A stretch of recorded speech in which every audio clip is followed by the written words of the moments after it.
Je m'appelle Aurélie Collin et j'ai 31 ans. Au moment où mon père a fait glisser le contrat notarié sur la table du réveillon de Noël, je savais déjà que ce dîner n'avait jamais porté sur le partage, la gratitude ou la famille. C'était une exécution mise en scène avec des plats de traiteur. Ma mère se tenait à une extrémité de la table comme si elle présidait un conseil d'administration au lieu de faire passer le plat de résistance, et ma sœur était assise 2 sièges plus loin avec un nœud en satin blanc et un diadème en strass ridicule, souriant comme si elle attendait des applaudissements. Il y avait 50 personnes entassées dans la maison de mes parents au bord du lac d'Annecy.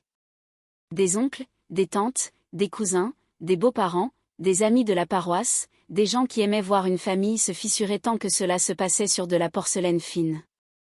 Puis mon père a tapoté le papier et a dit « Paye les 75 000 € pour le mariage de ta sœur ou quitte cette maison et ne reviens jamais ». Ma mère s'est levée si vite que sa chaise a raclé le parquet. « Chaque personne à cette table est d'accord », a-t-elle annoncé. « Tu lui dois bien ça. » Ma sœur a penché la tête et m'a lancé ce sourire mielleux et entraîné que j'avais connu toute ma vie. « J'ai déjà réservé le domaine avec ta carte de crédit », a-t-elle dit.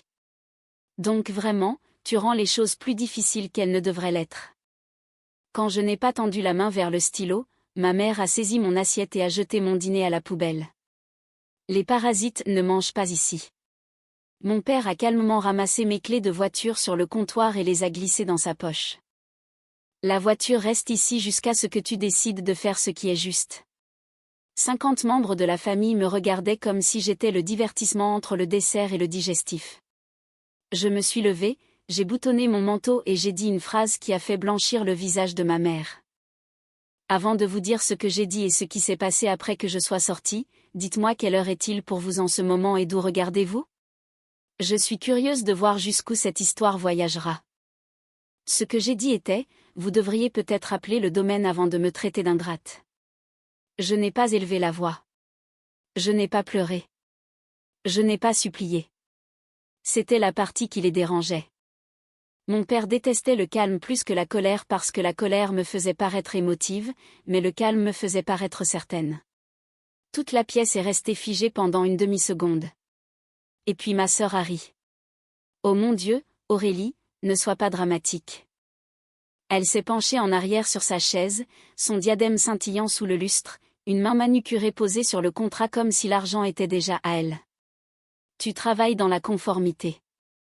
Tu passes littéralement tes journées à examiner l'exposition aux risques financiers. 75 000 n'est pas impossible. C'est un mariage, pas une guerre. Je l'ai regardé et j'ai failli rire moi-même parce que cette phrase résumait ma famille mieux que n'importe quel thérapeute ne pourrait jamais le faire. Pour eux, mon travail, mon salaire, ma discipline, mes responsabilités d'adulte ennuyeuses, tout cela était des actifs communautaires. Tout ce que je construisais était d'une manière ou d'une autre une ressource familiale, surtout si Mathilde voulait quelque chose de cher et de photogénique. Ma mère a croisé les bras. Ta sœur a une chance d'avoir le mariage qu'elle mérite. Et j'ai une chance d'être traitée comme un être humain, ai-je dit. Il semble que nous soyons tous venus ici avec des rêves. C'est alors que mon père a dit à tout le monde ce qu'il pensait manifestement être mon coup de grâce. Il a dit qu'il s'était tu pendant des années pendant que je vivais égoïstement, alors que la famille me comblait d'amour et ne recevait rien en retour. Puis il a commencé à énumérer les choses qu'ils avaient faites pour moi comme s'il lisait les lignes d'une facture. Ma première voiture d'occasion, l'année où je suis restée à la maison après mes études, l'argent pour les livres une décennie plus tôt. Tout était répété. Même les pauses étaient répétées. Puis ma mère a ajouté, « Tu as toujours envié ta sœur parce qu'elle rassemble les gens et que toi tu comptes les points. » Mathilde a soupiré dramatiquement et a dit, « Honnêtement, Aurélie, je pensais qu'à 31 ans tu aurais dépassé ta jalousie. » C'est à ce moment-là que j'ai cessé de les voir comme une famille et que j'ai commencé à les voir comme un risque de fraude coordonnée. J'ai fouillé dans mon sac, j'ai sorti mon téléphone et j'ai dit, puisque nous faisons les comptes, faisons-les correctement. L'expression de mon père a changé en premier. Il connaissait ce ton. 2 ans plus tôt, j'avais appris que quelqu'un avait essayé de s'ajouter comme utilisateur autorisé sur l'une de mes cartes personnelles. La banque avait gelé le compte, ouvert un examen interne et m'en avait dit assez pour que je comprenne une chose. La demande provenait de l'intérieur de mon cercle familial. Je n'ai jamais reçu d'excuses. J'ai eu du silence, puis des reproches, puis la suggestion habituelle que je réagissais de manière excessive. J'ai regardé ma mère. Aimerais-tu dire à tout le monde pourquoi ma carte a été signalée il y a 2 ans? Elle a rétorqué trop vite. Ce n'est pas le moment pour ta paranoïa. Cette réponse en a dit plus à toute la salle qu'un aveu ne l'aurait fait. Ma tante près du bout de la table a arrêté de mâcher. Un cousin a posé sa fourchette. Le sourire de Mathilde a enfin vacillé. J'ai tapoté mon téléphone et j'ai ouvert le fil de mail que je m'étais transféré 100 fois mais que je n'avais jamais montré à personne. Non pas parce que j'étais faible, mais parce que je savais qu'une fois que je le ferais, il n'y aurait pas de retour en arrière. La compte pour le domaine n'est pas passée, ai-je dit. Pas parce que j'ai refusé ce soir, mais parce que la carte que vous avez utilisée était verrouillée bien avant ce dîner, ce qui signifie que l'une de ces deux choses s'est produite. Soit Mathilde a menti quand elle a dit qu'elle avait réservé le domaine avec ma carte, soit quelqu'un ici a sciemment essayé d'utiliser un compte gelé en espérant que je serais publiquement humiliée pour que je finisse par payer. Mathilde s'est redressée. Tu essaies de gâcher mon mariage pour un problème technique. Non, ai-je dit, j'expose un problème de vol pendant le réveillon. Puis la mère du marié, qui était restée silencieuse toute la soirée, a posé la question que personne dans ma famille n'attendait d'un étranger. Attendez, pourquoi est-ce qu'Aurélie devrait payer pour tout cela? L'ambiance dans la pièce a basculé. Ma mère a essayé de se rattraper rapidement. C'est un arrangement familial. Non, ai-je dit, c'est de l'extorsion avec du foie gras. Quelques personnes ont baissé les yeux. D'autres semblaient ravis. Mon père a fait un pas vers moi et a baissé la voix. Assieds-toi. J'ai croisé son regard et j'ai dit, donne-moi mes clés. Pas avant que tu n'arrêtes ça. Alors garde-les, ai-je dit. Parce que si je reste une minute de plus, j'arrête de vous protéger tous. Le visage de ma mère s'est décomposé sur place. Elle savait exactement ce que cela signifiait. Je me suis tournée et j'ai marché vers la porte tandis que Mathilde me rappelait. Tu fais exploser la famille pour un seul mariage. J'ai marqué une pause, la main sur la poignée, et j'ai dit, non, je la fais exploser pour des années passées à prétendre que ton sentiment de supériorité était de l'amour. Puis je suis partie, laissant la fureur derrière moi, et je suis sortie dans la nuit froide en sachant 3 choses avec certitude. Ils allaient paniquer. Ils allaient mentir. Et pour la première fois de ma vie, rien de tout cela ne serait mon problème à gérer. J'ai passé la première nuit dans un hôtel à 20 minutes de là parce que mon père avait mes clés et je refusais d'y retourner pour les récupérer. J'ai commandé des frites rassis au service d'étage à minuit, assise sur le bord du lit dans mon manteau, et j'ai rejoué le dîner dans ma tête avec cette étrange clarté différée que l'on obtient après une humiliation publique.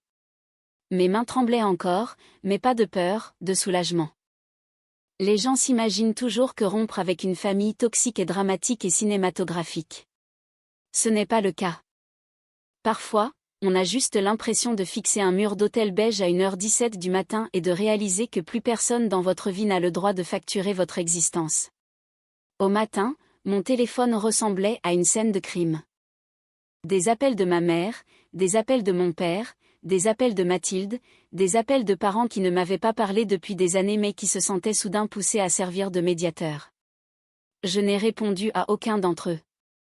J'ai pris des captures d'écran de tout, j'ai transféré des copies dans un dossier sécurisé et j'ai continué à avancer.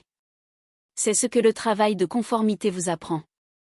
Documenter d'abord, réagir ensuite. À midi, j'avais commandé des clés de voiture de remplacement, gelé tous les comptes qui avaient déjà intersecté avec ma famille, changé mes contacts d'urgence, mis à jour mes autorisations postales et signalé mon crédit pour une surveillance supplémentaire. J'ai également envoyé un email au RH de mon entreprise, non pas parce que je le devais, mais parce que je connaissais mes parents. Quand ils perdaient le contrôle en privé, ils passaient à l'offensive en public. J'ai envoyé une note simple. Il se peut qu'il y ait des contacts de représailles de la part de membres de ma famille impliquant de fausses réclamations financières. Mon manager a appelé dans les 10 minutes et a dit, quoi qu'il arrive, nous sommes avec vous. Cette phrase a compté plus pour moi que je ne l'ai laissé paraître. Les messages vocaux sont devenus plus hideux avant de devenir désespérés. Ma mère a dit que j'avais humilié des gens respectables lors d'une fête de famille sacrée, ce qui était une façon très Béatrice Collin de décrire une tentative de coercition financière. Mon père a dit que j'étais instable et que je devais rentrer à la maison avant que cela ne devienne permanent. Mathilde a envoyé une note vocale en pleurant assez fort pour paraître sincère si vous ne la connaissiez pas. Je n'arrive pas à croire que tu me fasses ça, sanglotait-elle. Tu sais à quel point je suis sous pression. Pas un d'entre eux n'a dit que nous avions tort. Pas un d'entre eux n'a dit, nous n'aurions pas dû te piéger devant 50 personnes. Leur douleur était logistique, pas morale. Le calendrier du mariage s'effondrait. Le problème du domaine était exposé. La famille du marié avait des questions. Mon silence leur coûtait leur crédibilité. 3 jours plus tard, ma cousine Léa m'a envoyé des captures d'écran de la discussion de groupe familial. Mes parents avaient publié une longue déclaration disant que je traversais une période émotionnelle difficile, que j'avais mal compris une demande familiale affectueuse et que les gens devaient prier pour une réconciliation. Mathilde a ajouté un emoji de cœur brisé et a écrit « J'aime toujours ma sœur ». J'ai regardé ce message pendant longtemps parce qu'il était presque élégant dans sa manipulation. Il construisait un dossier public en temps réel, un dossier où j'étais instable, égoïste et tragique alors qu'ils étaient patients et avaient le cœur brisé. C'est là que j'ai compris que le silence seul ne me protégerait pas. Le silence les avait protégés pendant des décennies. Alors, j'ai fait quelque chose que j'aurais dû faire des années plus tôt. J'ai fait une chronologie. Pas un journal intime émotionnel, pas une liste d'accusations dramatiques. Une chronologie professionnelle. Des dates, des incidents, des irrégularités financières, des témoins, des captures d'écran, des messages vocaux, des copies de SMS et cet événement bancaire signalé il y a 2 ans qui n'avait jamais complètement quitté mon esprit. Plus je la construisais, plus le schéma devenait évident. Mathilde voulait quelque chose. Mes parents présentaient cela comme un devoir familial. Je résistais. Il augmentait la honte jusqu'à ce que la soumission semble plus facile que la résistance. Le logement universitaire, la voiture, les cadeaux de vacances, les demandes de prêts qui devenaient des acquis. L'aide temporaire qui ne revenait jamais. Ils ne s'étaient pas contentés de la favoriser. Ils avaient structuré la famille pour convertir ma fiabilité en son mode de vie. Le plus étrange, c'est qu'une fois que j'ai vu le schéma clairement, j'ai cessé de me sentir folle. C'est le tour des familles dysfonctionnelles. Elles vous entraînent à vivre votre propre mémoire comme une déloyauté. J'avais passé des années à justifier chaque incident parce que n'importe lequel, pris isolément, pouvait être écarté. Un malentendu, du stress, un mauvais moment, une mauvaise communication. Mais empiler les ensembles et l'architecture apparaît. À la fin de cette semaine-là, je ne pleurais pas une famille chaleureuse que j'avais perdue. Je pleurais le fantasme qui m'avait poussé à me porter volontaire pour subir des préjudices. Puis il s'est produit quelque chose qui a fait passer l'histoire de dommages familiaux privés à un effondrement total. J'ai reçu un message d'un numéro que je ne reconnaissais pas. Il disait « Bonjour Aurélie. C'est Édouard Mercier, le cousin de Nicolas. Je pense que tes parents ont utilisé ton nom auprès de ma tante et de mon oncle. Nous devons parler avant qu'ils ne perdent plus d'argent. Relisez cela. Avant qu'ils ne perdent plus d'argent. » C'est à ce moment-là que j'ai réalisé que je n'étais pas la seule personne que ma famille avait entraînée dans leur mise en scène. Et une fois que j'ai compris cela, j'ai su exactement ce qui allait suivre. Cela n'allait pas se terminer par ma propre défense. Cela allait se terminer par la vérité atteignant le mauvais public pour mes parents et le bon public pour tout le monde. J'ai rencontré Édouard Mercier dans un café à Annecy le lendemain après-midi.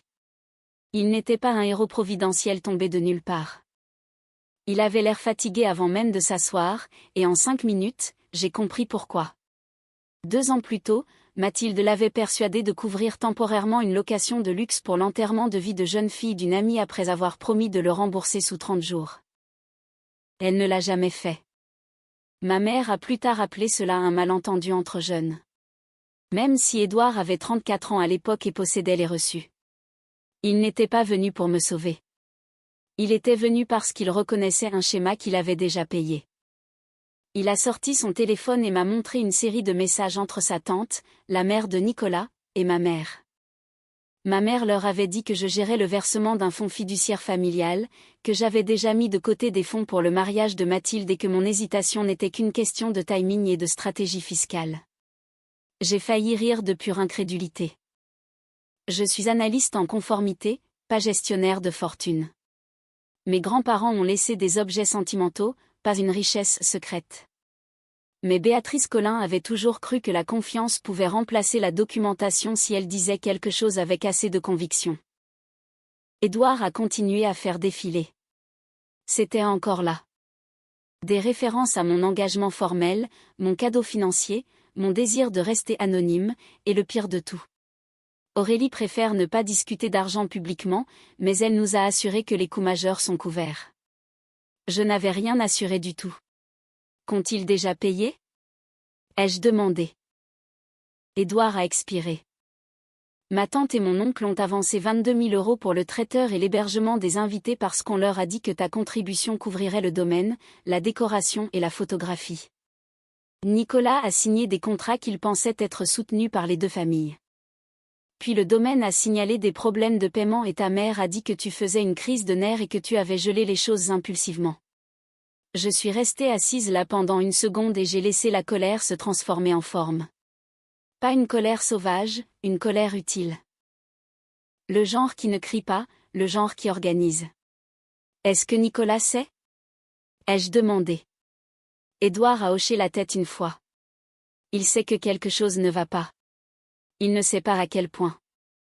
Ses parents sont embarrassés. Ma tante se sent escroquée. Et Aurélie, ils ne s'inquiètent pas seulement pour l'argent. Ils craignent d'avoir été entraînés dans une arnaque familiale. Ce mot aurait dû me choquer. Ce ne fut pas le cas. Il correspondait trop bien. J'ai regardé Édouard et j'ai dit, je leur dirai tout ce que je peux prouver. Rien de plus, rien de moins. Il s'est penché en arrière et, pour la première fois, a eu l'air soulagé. C'est plus que ce que n'importe qui d'autre dans ce pétrin a offert. Sur le chemin du retour, j'ai pensé à toutes ces années que j'avais passées à essayer de ne pas donner une mauvaise image de mes parents. Combien de fois j'avais modifié ma propre réalité pour préserver la leur. J'avais l'habitude de penser que la loyauté signifiait absorber les dommages en silence. Mais la loyauté sans vérité n'est que du travail non rémunéré. Au moment où je suis arrivée à mon appartement, j'avais déjà décidé quoi faire. Je n'allais pas faire d'esclandre sur les réseaux sociaux. Je n'allais pas déclencher une guerre publique. J'allais faire ce que les gens craignent le plus quand ils ont construit une vie sur des récits sélectifs. J'allais placer des informations précises directement entre les mains des personnes qu'ils avaient manipulées. Ce soir-là, j'ai rédigé un message à Nicolas et à ses parents. C'était court, calme et propre. Pas de mélodrame, pas de débris émotionnels. J'ai écrit que j'avais récemment appris que mon nom et mes finances avaient été utilisés dans des représentations concernant le mariage de Mathilde, que plusieurs de ces représentations étaient fausses et que s'ils le souhaitaient, j'étais prête à partager des documents clarifiant ma non-implication dans tout engagement financier lié à l'événement. Je l'ai lu 6 fois avant de l'envoyer, non pas parce que je doutais de la vérité, mais parce que je savais qu'à la seconde où il le lirait, la machine de mariage que ma famille avait mis des mois à construire commencerait à se dévorer elle-même. Le père de Nicolas a répondu 28 minutes plus tard. Il a demandé à me rencontrer en personne le lendemain matin. Il a également écrit une ligne que je n'oublierai jamais. Si ce que vous dites est exact, alors cela va bien au-delà d'un désaccord familial. Il avait raison. Il ne s'agissait plus de savoir si Mathilde avait son forfait de centre de table de rêve ou sa pièce montée en chou. Il s'agissait d'une fraude déguisée en obligation familiale. Et tout le monde allait arrêter d'appeler cela de l'amour. Nous nous sommes rencontrés dans un salon privé d'un restaurant de club de golf parce que les parents de Nicolas voulaient de la discrétion. Et franchement, moi aussi. Ils sont arrivés les premiers. Nicolas était là aussi, ressemblant à un homme qui n'avait pas dormi depuis des jours. Le rouge à lèvres de sa mère était parfait. Mais ses mains tremblaient quand elle les croisait sur la table. Son père a passé les politesses. Commencez par le début, a-t-il dit. Alors je l'ai fait. Je leur ai dit que je n'avais jamais proposé de financer le mariage de Mathilde. Je n'avais jamais géré de fonds. Je n'avais jamais autorisé aucun fournisseur à utiliser ma carte, mon nom ou mon identité financière. Je leur ai montré l'historique du compte signalé, la chronologie que j'avais construite, les journaux de messages et l'email à mon employeur documentant les représailles anticipées. Je leur ai aussi parlé du réveillon, du contrat notarié, de l'ultimatum public, des clés confisquées, de l'assiette jetée à la poubelle et de la demande que je signe sous pression devant 50 témoins. Nicolas a fixé la table pendant la majeure partie du temps. Sa mère non. Elle m'a observé tout le temps, de la manière dont les gens intelligents le font quand ils décident si le chagrin fait exagérer quelqu'un. Mais les faits ont une texture que les mensonges n'ont pas. Les dates concordaient, les documents concordaient, le timing concordait. Au moment où j'ai fini, son père n'avait plus l'air sceptique. Il avait l'air furieux de cette façon contrôlée et coûteuse qu'ont les hommes riches quand ils réalisent que quelqu'un a confondu leur bonne manière avec de la faiblesse. Béatrice nous a dit que tu étais timide par rapport à l'argent. Il a dit que tu détestais discuter de ta générosité. Ma mère a toujours été créative quand mon portefeuille est impliqué. J'ai dit alors est venue la partie que je n'avais pas prévue. Nicolas a déverrouillé son téléphone et a fait jouer un message vocal que Mathilde lui avait laissé la semaine précédente. Dedans, elle se plaignait que je traînais les pieds pour le déblocage des fonds et que s'il gérait sa famille, elle gérerait la mienne. Sa mère a fermé les yeux quand cela s'est terminé. Édouard avait eu raison. Il n'était pas seulement alarmé. Il se sentait escroqué. Nicolas m'a finalement regardé et a dit « Est-ce que Mathilde savait qu'il n'y avait pas de fonds ?» Oui, ai-je dit. Peut-être pas chaque détail, mais elle en savait assez pour savoir que l'argent n'était pas à elle pour le promettre. Il a hoché la tête lentement comme si cela faisait plus mal que tout le reste. Le père de Nicolas s'est excusé, est sorti et a passé 3 appels téléphoniques. Quand il est revenu, l'air dans la pièce avait changé. Le paiement du traiteur prévu pour la semaine prochaine est suspendu. Le bloc d'hébergement est suspendu. Mon avocat examinera toutes les déclarations faites par vos parents à ma famille. Jusqu'à ce que cet examen soit terminé, il n'y a pas de mariage, a ajouté la mère de Nicolas très calmement. Et il n'y aura plus de discussion privée avec Béatrice. Elle en avait fini de prétendre que l'étiquette exigeait de la vulnérabilité. Ce qui s'est passé ensuite a atteint ma famille avant que je ne quitte le parking. Mathilde a appelé 16 fois en 11 minutes. Ma mère a envoyé par texto « Comment oses-tu aller les voir ?» Mon père a écrit « Tu as 10 minutes pour arranger ça avant que je n'aggrave les choses. » Puis la discussion de groupe familial a explosé. Apparemment, la mère de Nicolas avait envoyé un message concis aux parents proches des deux côtés. En raison de graves fausses déclarations concernant le financement du mariage et les engagements antérieurs, toutes les dépenses de mariage actuelles sont en cours d'examen immédiat. Veuillez ne plus effectuer de paiement ou d'arrangement jusqu'à ce que les questions juridiques et financières soient résolues. C'était élégant, dévastateur et impossible à détourner pour mes parents. Mathilde s'est présentée à mon appartement ce soir-là en leggings, maquillage complet et effondrement émotionnel complet. Elle a frappé à ma porte assez fort pour que mon voisin jette un coup d'œil. Je ne l'ai pas laissé entrer. Je suis sortie dans le couloir et j'ai fermé la porte derrière moi. Comprends-tu ce que tu as fait ? A-t-elle sifflé à travers ses larmes. Mon domaine a annulé. Mon fleuriste a annulé. Nicolas ne me répond plus. Non, ai-je dit. Ils ont fait une pause parce que tes mensonges t'ont rattrapé. Nos mensonges ? A-t-elle rétorqué. Puis elle s'est figée, réalisant ce qu'elle venait de dire. Cette seule syllabe disait la vérité mieux que n'importe quelle déposition. Pour la première fois de ma vie, Mathilde n'avait pas l'air intouchable. Elle avait l'air terrifiée. Le mascara coulait, les mains tremblaient. La confiance du diadème avait disparu. S'il te plaît, a-t-elle chuchoté. Et puis c'est arrivé. Quelque chose de si petit que cela ne signifierait rien pour personne d'autre. Elle a dit, Aurélie, s'il te plaît, ne les laisse pas penser que j'ai fait ça toute seule. Elle ne m'avait jamais demandé de l'aide comme une sœur auparavant, seulement comme une bénéficiaire. Je l'ai regardée pendant un long moment. Tu ne l'as pas fait toute seule, ai-je dit. Mais tu l'as fait. Elle a commencé à pleurer plus fort et a dit, ils m'ont dit que tu finissais toujours par céder. Et c'était là. Le credo de la famille. Aurélie encaisse. Aurélie répare. Aurélie paye. J'ai secoué la tête. Plus maintenant. Elle a glissé le long du mur du couloir et s'est couvert le visage. J'aimerais pouvoir vous dire que je me sentais triomphante. Ce que j'ai ressenti, c'était de la clarté.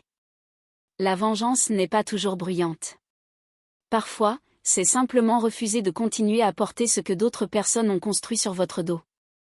Je suis rentrée chez moi, j'ai verrouillé la porte et j'ai laissé mon téléphone sonner jusqu'à épuisement. Le lendemain matin, le mariage n'était pas seulement chancelant. Il s'effondrait publiquement. Une fois que la famille du marié a retiré le financement, mes parents ont perdu la seule chose qui comptait le plus pour eux, le contrôle du récit. Jusque-là, ils pouvaient encore se dire qu'il s'agissait d'un malentendu dramatique. Mais une fois que l'argent extérieur, les témoins extérieurs et les avocats extérieurs sont entrés en scène, leurs armes habituelles ont cessé de fonctionner. La honte ne fonctionne que lorsque le public fait confiance à l'interprète. Le mien s'était enfin arrêté, alors ils ont intensifié les choses. Mon père a appelé la réception de mon bureau, prétendant qu'il y avait un problème urgent de conduite financière me concernant. La sécurité l'a signalé et a transmis le rapport au RH, qui m'ont immédiatement appelé pour m'avertir. 2 heures plus tard, ma mère a envoyé un email à l'un de mes directeurs principaux depuis un compte personnel affirmant que j'avais détourné des fonds de parents et que je fabriquais maintenant des histoires pour éviter le remboursement. Cela aurait pu me secouer si je n'avais pas déjà briefé mon entreprise. Au lieu de cela, ils ont conservé l'email, l'ont documenté juridiquement et mon directeur a répondu exactement une fois. Veuillez adresser toute autre allégation personnelle par l'intermédiaire d'un conseil juridique. Mes parents pensaient que le professionnalisme était un costume. Ils n'avaient aucune idée de ce à quoi cela ressemblait lorsqu'une véritable institution cessait de les tolérer. Ce soir-là, mon père a laissé un message vocal différent de tous ceux qu'il avait envoyés auparavant. Pas de cris, pas d'autorité, juste de la panique suintant à chaque respiration. Aurélie, rappelle-moi. Ça devient incontrôlable. Les gens posent des questions. Mathilde s'effondre. La famille de Nicolas menace de tout annuler. Ta mère ne dort plus. S'il te plaît, nous pouvons expliquer. Puis un autre, puis encore un autre. Le lendemain, il y avait 36 messages vocaux de lui seul. Certains en colère, certains négociants, certains presque incohérents. Dans l'un d'eux, il a dit « Tu ne comprends pas ce que cela va nous coûter ». J'ai écouté cette ligne 3 fois parce que c'était ce qui se rapprochait le plus de sa compréhension de moi. Il ne parlait toujours pas de mon coût. Il parlait du sien. Mais c'était quelque chose. Pendant ce temps, les parents ont commencé à me contacter en privé plutôt qu'en public. Un oncle a admis qu'il avait toujours soupçonné mes parents d'être plus durs avec moi que nécessaire. Un cousin a avoué que Béatrice lui avait un jour demandé s'il serait prêt à me faire pression pour que je co-signais un prêt familial à court terme. Ma tante Pascale, qui avait regardé mon assiette atterrir à la poubelle le soir du réveillon et n'avait rien dit, a envoyé un message qui disait simplement « J'aurais dû prendre ta défense. Je suis désolée. C'était tard. C'était faible. Cela comptait quand même. » Les systèmes toxiques survivent grâce aux spectateurs silencieux presque autant que grâce aux agresseurs. Puis vint la dernière chose que mes parents n'auraient jamais imaginé que je ferais. J'ai arrêté de protéger leur image par une divulgation sélective. Je ne suis pas allée sur Internet. Je n'ai pas posté de messages furieux. J'ai envoyé un email mesuré aux parents qui avaient assisté au réveillon ainsi qu'aux quelques membres de la famille directement impliqués par la suite. J'y ai joint une brève déclaration et des preuves à l'appui. J'ai écrit que parce que des versions contradictoires des événements récents circulaient, je partageais une documentation limitée établissant que je n'avais pas accepté de financer le mariage de Mathilde, que des réclamations financières avaient été faites en mon nom sans mon consentement. Que des contacts de représailles s'étaient maintenant étendus à mon lieu de travail et que toute communication future devrait se faire par écrit uniquement. J'ai joint des captures d'écran du contrat, des SMS clés et de la communication avec les RH préservés de ma mère. Pas d'insultes, pas d'adjectifs, juste des preuves. L'effet a été immédiat.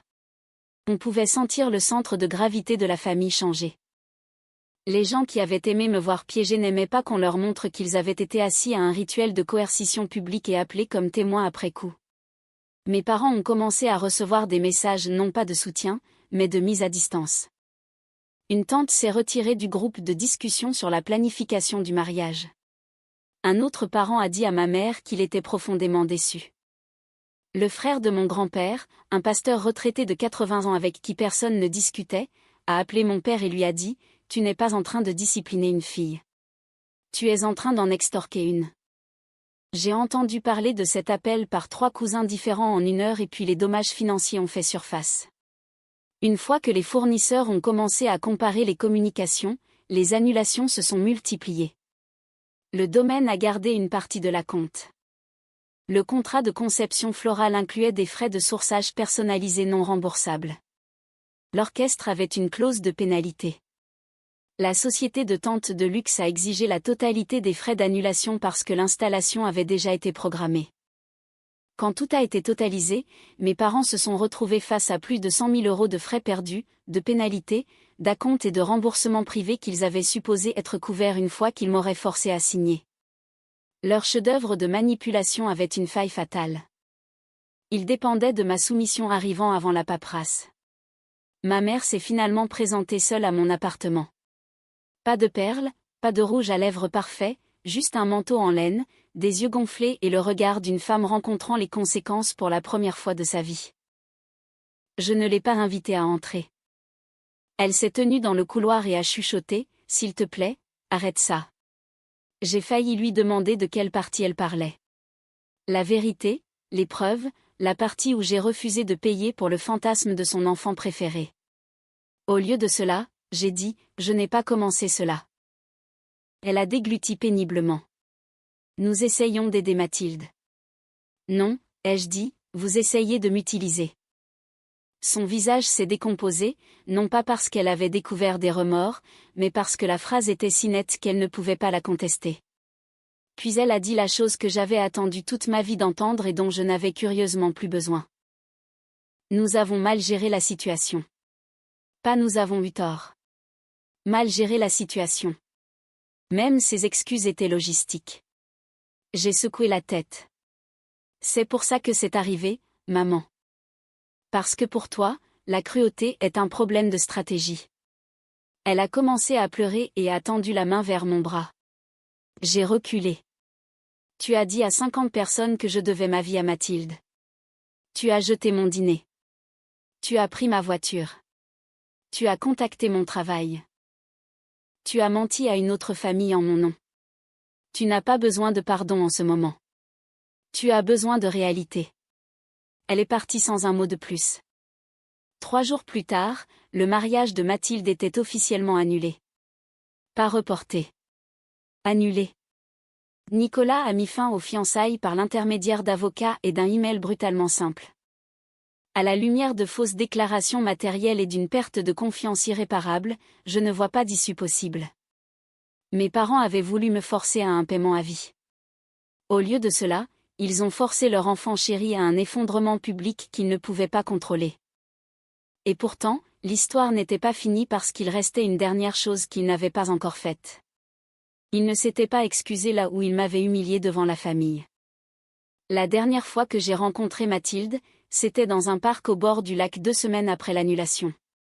L'hiver avait tout dépouillé pour ne laisser que des branches et une lumière froide, ce qui semblait approprié. Elle paraissait plus petite d'une certaine manière, comme si la version d'elle-même qui n'existait que lorsque nos parents n'étaient pas là avait enfin fait surface et ne savait pas encore comment se tenir debout.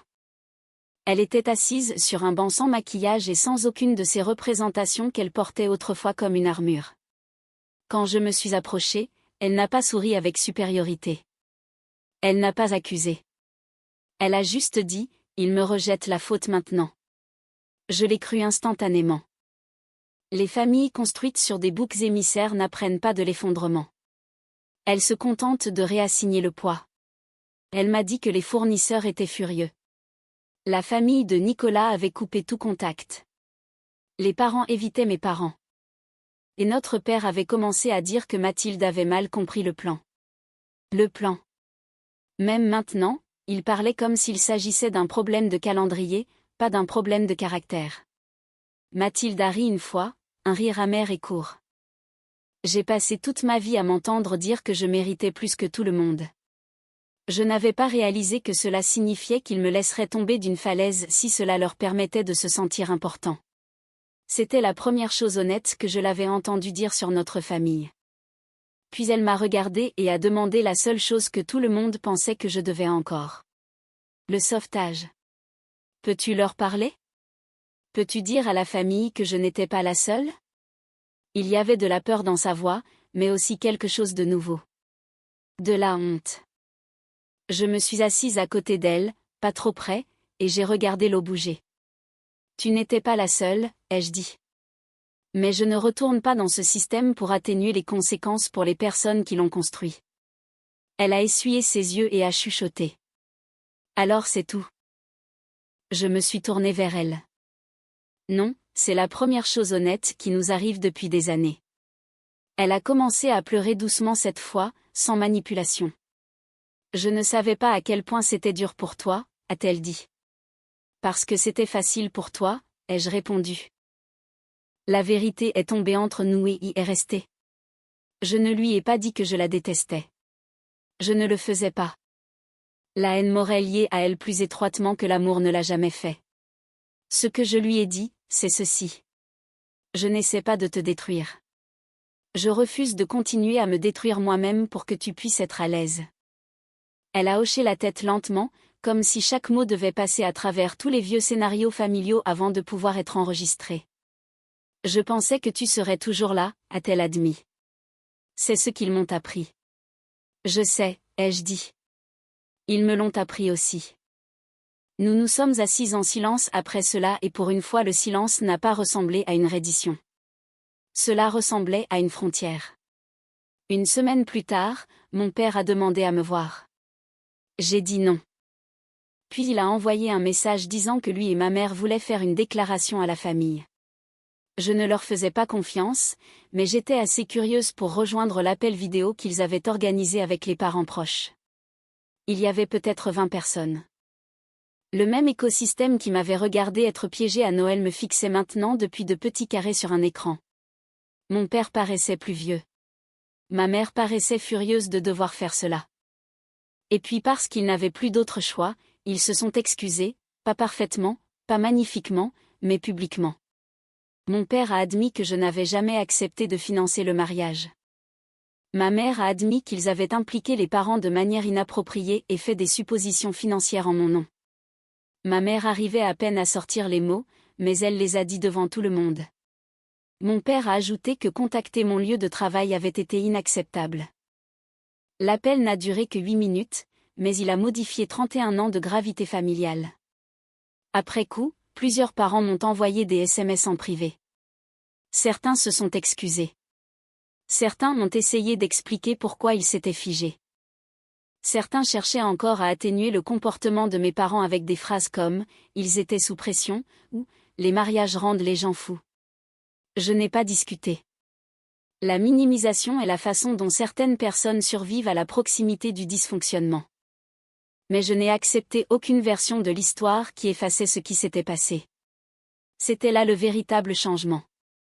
Pas le mariage, pas l'argent perdu, pas même les excuses publiques.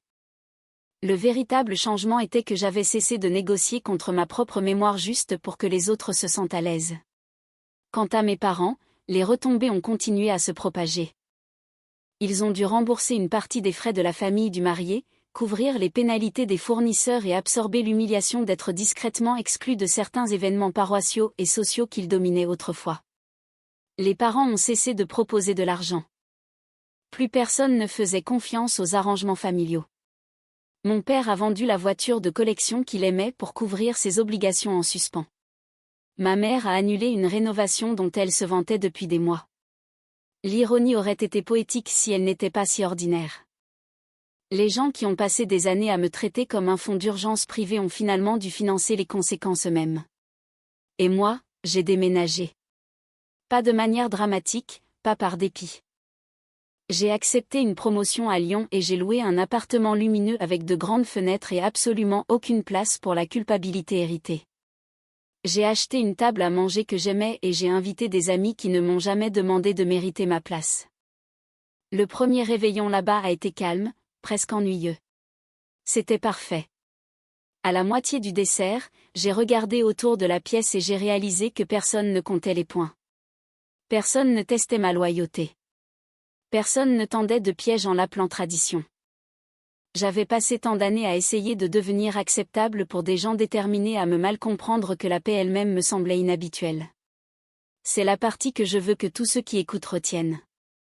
La liberté ne consiste pas toujours à couper les ponts avec sa famille dans un grand discours enflammé.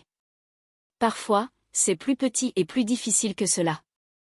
Parfois, c'est décider que l'amour ne nécessite pas de sacrifice financier sous la menace, d'humiliation publique pour un contrôle privé, ou de preuves sans fin que vous êtes digne d'un respect de base. Parfois, la phrase la plus puissante dans une famille comme la mienne n'est pas « je vous pardonne » et ce n'est pas « je vous déteste ». Parfois, c'est simplement « non, cela m'appartient ». Mon temps, mon travail, mon crédit, mon silence, ma vie. Alors quand les gens demandent si je leur ai pardonné, je dis la vérité. Le pardon a cessé d'être le centre de l'histoire le jour où j'ai choisi la réalité plutôt que le jeu de rôle. Ce qui importait plus c'était ceci. J'ai enfin compris qu'être la personne forte dans une famille toxique signifie souvent simplement être la plus facile à exploiter. Et au moment où vous arrêtez de porter ce que tout le monde a placé sur votre dos, on vous traite de cruel, d'égoïste, d'ingrate, de dramatique. Mais ce que l'on ne vous dit pas, c'est que ce sont les noms que l'on donne à une personne qu'on ne peut plus contrôler. Ma vie a vraiment commencé quand j'ai accepté d'être la méchante dans leur histoire pour pouvoir enfin être libre dans la mienne.